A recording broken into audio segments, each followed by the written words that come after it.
नमस्कार मित्रों, जय हिंद, वंदे मातरम। कैसे हैं आप सब? आशा है कि सब लोग सकुशल होंगे। मैं आपका सत्य प्रकाश पुनः चाणक्य ट्यूटोरियल पर आप सबों का हार्दिक अभिनंदन करता हूं। मित्रों, आज हम हिंदी व्याकरण सीरीज के अगले अंक समास से मिलते हैं।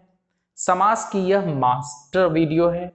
जिन भी मित्रों को समास से समस्या होती थी, आज के उपरांत वे समस्याएं हमेशा हमेशा के लिए समाप्त हो जाएंगी। मित्रों, इसके पूर्व की वीडियोस भी आपके लिए महत्वपूर्ण हैं, क्योंकि मैं एक सीक्वेंस में आपके लिए वीडियोस बना रहा हूं, एक क्रम में आपके लिए वीडियोस बना रहा हूं। अतः पूर्व के वीडियोस को भी आप अवश्य देखें। देखने के साथ साथ आप नोट्स भी बना लें, ताकि वह हमेशा के लिए आपका हो जाए। आइए मित्रों, बात करते हैं समास की। समास का शाब्दिक अर्थ संक्षेप है, अर्थात टू शॉर्टन। समास को अंग्रेजी में आप कंपाउंड नाउन भी कहते हैं, ठीक है।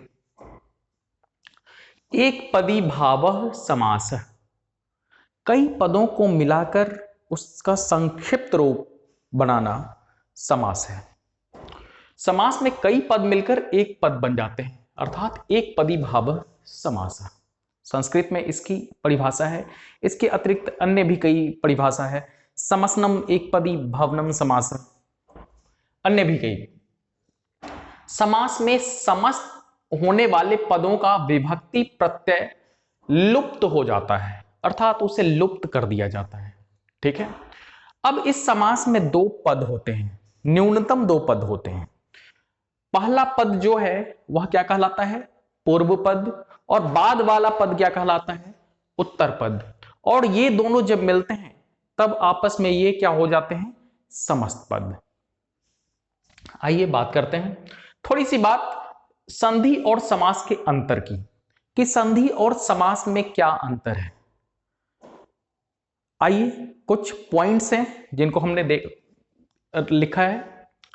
संधि में क्या होता है मित्रों, कि दो वर्णों का योग होता है, ठीक है।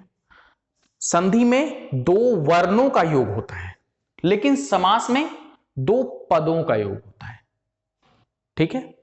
संधि में दो वर्णों का योग, किंतु समास में दो पदों का योग, पहला अंतर। दूसरा अंतर, संधि के लिए दो वर्णों के मेल और विकार की गुंजाइश रहती है। हमने परिभाषा देखी भी है कि दो वर्णों के मेल से, अर्थात दो अत्यंत संयोगी वर्णों के मेल से जो विकार उत्पन्न होता है उसे ही हम संधि कहते हैं। अर्थात यहां पर दो वर्णों के मेल के फलस्वरूप विकार की गुंजाइश रहती है। समास में पदों के प्रत्यय समाप्त कर दिए जाते हैं। समास को मेल विकार से कोई मतलब नहीं होता, ठीक है। यहां तक बातें स्पष्ट होंगी। संधि को यदि हम तोड़ते हैं तो उसे हम लोग क्या कहते हैं? विच्छेद। आपने सुना भी होगा, संधि विच्छेद करें, ठीक है। लेकिन समास का तोड़ना क्या कहलाता है? विग्रह कहलाता है, विग्रह कहलाता है, ठीक है। आशा है कि सारी बातें स्पष्ट हो रही होंगी। अब देखिए समास के भेद, तो मूलतः तो इसके चार भेद हैं, ठीक है। अन्य भी बहुत सारे हैं, ठीक है। मुख्यतः इसके चार भेद हैं। कौन कौन से हैं? अव्ययी भाव, जहां से प्रश्न पूछे जाते हैं आपसे, मैंने उन्हें ही केवल संग्रहित किया है। आपके जनरल स्टडीज के लिए जो महत्वपूर्ण है मैंने उन्हें संग्रहित किया है। अव्ययी भाव समास, तत्पुरुष समास, द्वंद्व समास और बहुब्रीहि समास। इस तत्पुरुष समास के भी मुख्यतः दो भेद हैं, ठीक है, जिनसे प्रश्न आपसे पूछे जाते हैं। दो ही नहीं, कई अन्य भी भेद हैं, ठीक है। तत्पुरुष समास के मुख्यतः दो भेद हैं, कर्मधारय और द्विगु, ठीक है। इसके अतिरिक्त अलुक समास, नए तत्पुरुष, अन्य भी कई सारे भेद हैं इन सब के, ठीक है। लेकिन उतना आपको पढ़ना नहीं है, ठीक है। जितना पढ़ना है उससे कहीं अधिक मैं आपसे करवाने वाला हूं, और यह वीडियो देखने के बाद आपको किसी प्रकार की कोई समस्या ही नहीं रह जाएगी, इस बात की पूरी गारंटी है। आइए देखते हैं अव्ययी भाव समास को, ठीक है। संस्कृत में इसका सूत्र होता है पूर्व पद पदार्थ प्रधानो अव्ययी भाव, अर्थात इसमें पूर्व पद की प्रधानता होती है। ठीक है, पूर्व पद की प्रधानता होती है और वह पद क्या होता है, एक अव्यय होता है। ठीक है, अर्थात इसका कोई रूप नहीं चलता, यानी इसके रूप में कोई परिवर्तन नहीं होता। सामासिक पद क्रिया विशेषण अव्यय बन जाता है। ठीक है, सामासिक पद अर्थात संपूर्ण पद जो है, समस्त पद। संस्कृत में सामासिक पद अव्यय हो जाने के कारण वह नपुंसक लिंग की प्रथमा विभक्ति एक वचन के रूप में होता है, जैसे प्रतिदिन। ठीक है, अब देखो दिन के पहले क्या उपसर्ग लगा हुआ है, प्रति, और यह एक अव्यय है। ठीक है, और इसी की प्रधानता है इसमें। प्रतिदिन, इसको तोड़ेंगे तो कैसे टूटेगा, दिन दिन। संस्कृत में इसे तोड़ेंगे दिनम दिनम इति प्रतिदिनम। ठीक है, यथाशक्ति, देखो यहां शक्ति में हमने यथा अव्यय को जोड़ा है, उपसर्ग को जोड़ा है। ठीक है, शक्ति के अनुसार। आमरण, मरण में हमने आ उपसर्ग जोड़ा है और यह अव्यय है। ठीक है, मरण तक। ठीक है, तो इसका विच्छेद भी हम साफ साफ देख रहे हैं। ठीक है, मेरे ख्याल से सारी बातें स्पष्ट हो गई होंगी कि पूर्व पद की प्रधानता होती है और पूर्व पद अव्यय होता है। इस अव्यय को मैं वैसे डिटेल में बताऊंगा अगली वीडियोज में कहीं ना कहीं। एक शब्द की यदि पुनरावृत्ति भी होती है, अर्थात रिपीटेशन भी होता है, ठीक है, तो वहां भी अव्ययी भाव समास, जैसे रातों रात, इसका अर्थ है रात जो रात। ठीक है, रातों रात। ठीक है, हाथों हाथ। ठीक है, दिनों दिन। ठीक है, तो इस प्रकार के भी शब्द आपको देखने को मिल सकते हैं, वहां भी अव्ययी भाव समास है। लगभग सभी प्रकार के उदाहरण मैंने लेने का प्रयत्न किया है। अगला जो समास है वह है तत्पुरुष समास। उत्तर पद प्रधान तत्पुरुष। ठीक है, इसमें उत्तर पद अर्थात बाद वाले पद की प्रधानता होती है, उत्तर पद की प्रधानता होती है। सामासिक पद में कारक चिन्हों का लोप हो जाता है। ठीक है, इसके 6 भेद हैं जो कि यहां दिए गए हैं। पहला, कर्म तत्पुरुष। आपको कारक के चिन्ह याद होंगे, कर्ता ने कर्म को करण से, संप्रदान के लिए, आपादान से, लेकिन अपादान कारक में जुदाई का बोध होता है। ठीक है, करण में करण के से और अपादान के से में यही अंतर है।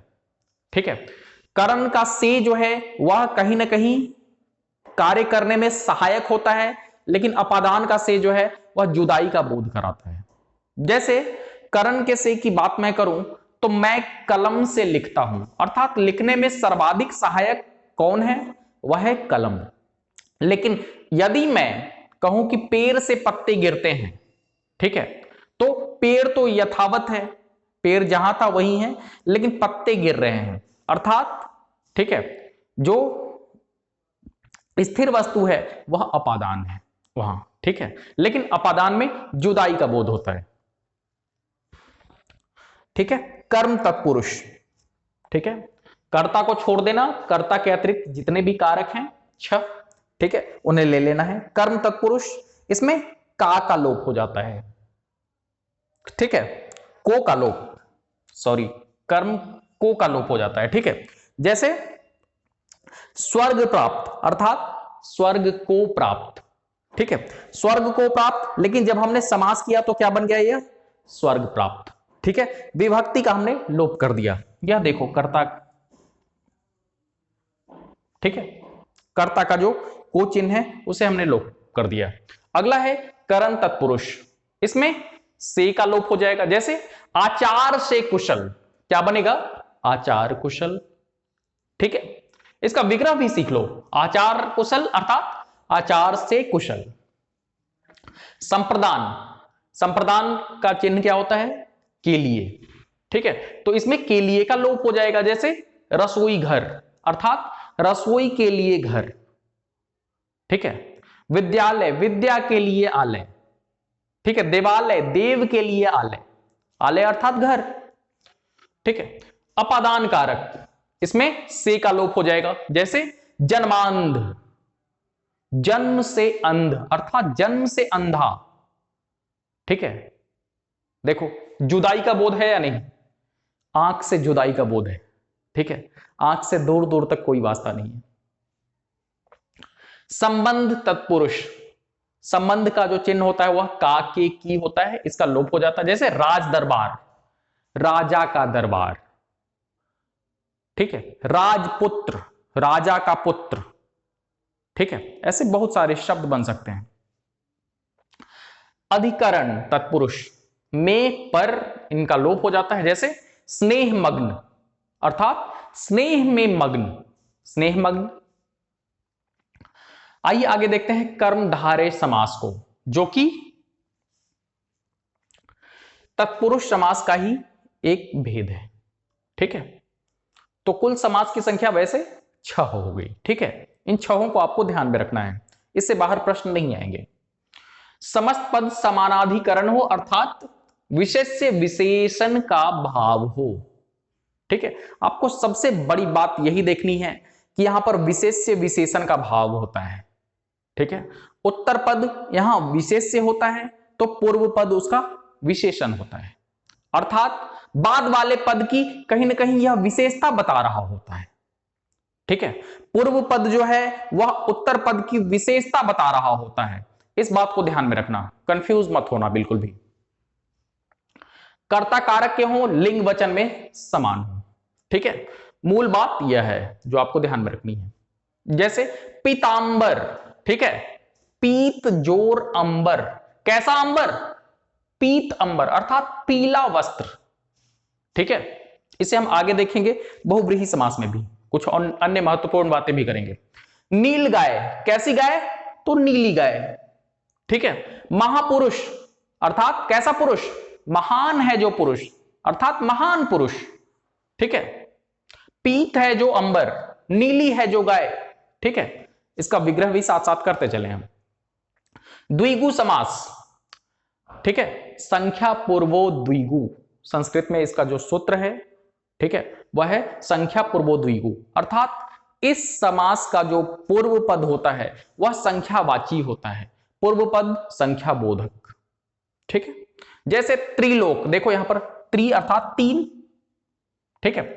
इसको विग्रह कैसे करेंगे, 3 लोकों का समाहार, याद रखना 3 लोकों का समाहार, त्रिभुवन 3 भुवनों का समाहार, पंचवटी 5 वटों का समाहार, ठीक है। ये सब इसके उदाहरण हो सकते हैं, ठीक है। इसके बाद आते हैं द्वंद्व समास पर, यह भी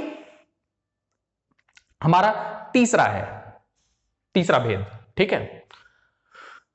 और का अर्थ जहां पर प्रकट हो, चार्थे द्वंद्व, चौ का अर्थ जहां पर प्रकट होता हो वह क्या है, द्वंद्व समास है, ठीक है। इसमें प्रायः आपको योजक चिन्ह अर्थात एक डैश देखने को मिलेगा, ठीक है। थोड़ा सा स्पेस बच गया था, अर्थात मैंने इसको थोड़ा सा और ज्यादा एक्सप्लेन कर दिया है। दोनों पद प्रधान के साथ साथ अलग अस्तित्व के हों, जैसे भाई बहन, देखो भाई और बहन के बीच में एक योजक चिन्ह है, ठीक है, लेकिन इनका और इनका दोनों का अस्तित्व बिल्कुल अलग है, ठीक है, भाई और बहन, ठीक है। लेकिन हमें अर्थ कौन सा निकल रहा है, और का, ध्यान रखना यह और आपके लिए बहुत महत्वपूर्ण है, ठीक है।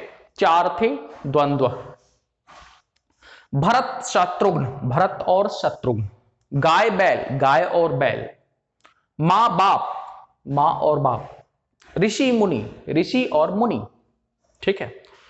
अगला जो है समाहार का बोध, अर्थात समूह का बोध हो, ठीक है, क्लियर। जैसे दाल रोटी, दाल और रोटी, दाल और रोटी का समूह, कुर्ता टोपी, ठीक है, समझ में आ रही बातें।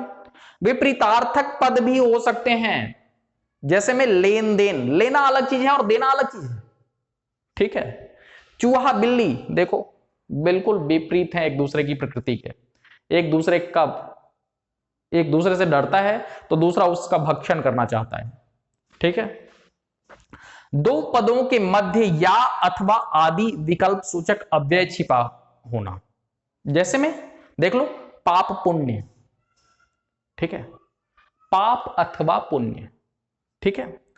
धर्माधर्म, धर्म अथवा अधर्म, धर्म या अधर्म, भला बुरा, कहते हैं ना, एक पिता अपने पुत्र से के लिए कहता है कि वह भला बुरा जो भी है तो मेरा पुत्र ही, अर्थात वह भला है अथवा बुरा है।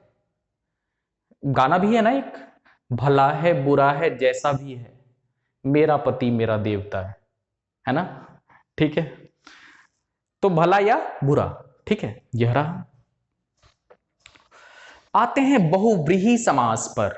अन्य पदार्थ प्रधानो बहुव्रीहि, ठीक है। इसमें ना तो पूर्व पद की प्रधानता होती है, ना ही उत्तर पद की प्रधानता होती है। होती किसकी है? किसी अन्य पद की, कोई अन्य अर्थ निकल रहा होता है, ठीक है। सामासिक पदों को छोड़कर अन्य पद की प्रधानता होती है, जैसे पीतांबर, हमने पीछे भी देखा है यहां, ठीक है। पीतांबर अर्थात पीत है अंबर जिनका, पीला अंबर किनका होता है? अर्थात भगवान विष्णु का। यह भगवान विष्णु का बोध करा रहा है। वीणा पानी, वीणा है पानी में जिनके, किनके हाथ में वीणा है? मां सरस्वती, ठीक है। दशानन, दश है आनंद जिनके, कौन है वो? रावण, ठीक है। गिरिधर, गिरी को धारण करने वाले अर्थात मधुसूदन भगवान कृष्ण, ठीक है। चतुर्भुज, चार भुजाएं हैं जिनकी, कौन है वो? ब्रह्मा, ठीक है। लंबोदर, लंबा है उदर जिनका, मैं नहीं, भगवान गणेश, ठीक है। एक महत्वपूर्ण नोट, अब देखो कि पीतांबर यहां भी नजर आ रहा है, यहां भी नजर आ रहा है, ठीक है, क्लियर। कमल नयन हो सकता था, यहां भी हो सकता था, यहां भी हो सकता है, ठीक है, या फिर यहां भी। अब तुम कहोगे कि 10 यहां भी आ सकता है, ठीक है, क्लियर। एक बात ध्यान में रखना कि बहुव्रीहि समास में ज्यादातर जो नाम होते हैं वो या तो किसी न किसी भगवान का नाम होता है या फिर किसी राक्षस वगैरह का नाम होता है, ठीक है। ये सब कुछ पॉपुलर नाम थे, ठीक है। यदि प्रश्न के तीनों ही विकल्प हो, यदि प्रश्न के तीनों ही विकल्प दिए हों, कर्मधारय समास, द्विगु समास और बहुव्रीहि समास, ठीक है, तो आप किसको टिक करेंगे? बहुव्रीहि समास का चयन करेंगे, क्लियर, ठीक है। जैसे कमल नयन, इसको हम तोड़ सकते थे कमल नयन, ठीक है, यानी कैसा नयन? कमल के समान नयन, ठीक है। लेकिन इस कमल नयन का अर्थ निकल रहा है क्या? भगवान विष्णु का। कमल के समान नयन है जिनका, अर्थात भगवान विष्णु। चतुर्भुज, चार भुजाएं हैं जिनकी, ठीक है। अगर साधारण सा अर्थ निकाला जाए तो चतुर्भुज अर्थात चार भुजाएं, ठीक है, चार भुजाओं का समाहार है ना, ठीक है। वैसे में कौन सा हो जाता है ये? संख्या पूर्वो द्विगु, है ना।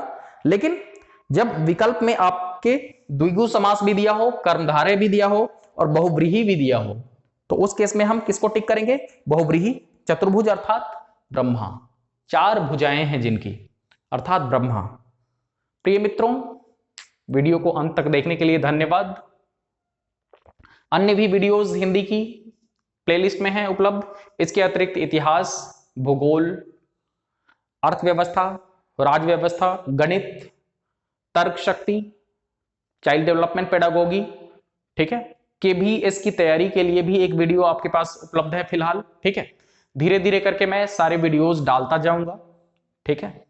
आप ऐसे ही बने रहें हमारे साथ, बड़ा ही अच्छा लगता है जब आपके कमेंट्स आते हैं। आप चैनल को सब्सक्राइब करें, यदि आप नए हैं तो अपने मित्रों से साझा करना ना भूलें, ठीक है। मिलता हूं मैं नेक्स्ट वीडियो में। अपने घर में रहें, सुरक्षित रहें, तब तक के लिए जय हिंद।